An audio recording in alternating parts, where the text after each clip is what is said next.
is the best soccer player ever for the following three reasons. He holds the all-time goal-scoring record.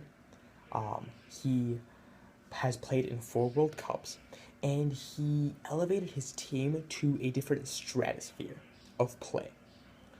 So first, let's start with him having the all-time goal-scoring record.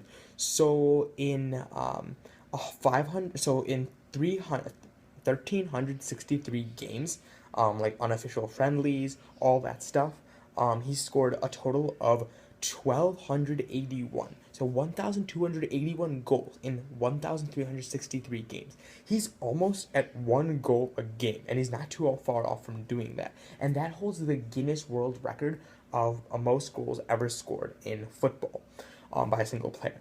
So what this shows is that he was obviously much more skilled than everyone, or he was obviously in better shape than everyone. So if you either of these two things, and if you're either of these two things, then it shows that you are better than these people. And if you're holding records like this, then it obviously shows that you are the best player ever because you have scored the most goals ever.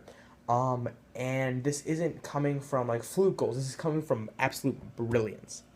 All right. So next, moving on to he's played in 4 World Cups. So he would have been one of a very few select group of people who would have played in five, except for a British player broke his leg in the 1966 World Cup, which England ended up winning.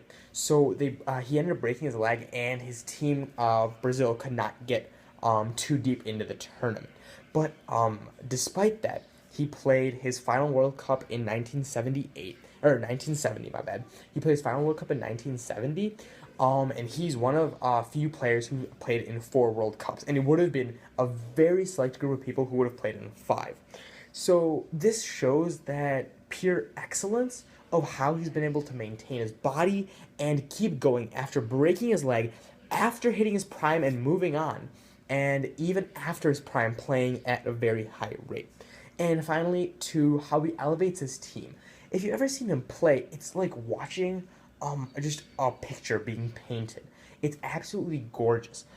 When he played against Sweden in the final of his first World Cup, he takes the ball, kicks it up, goes over a defender, and shoots it as he comes down.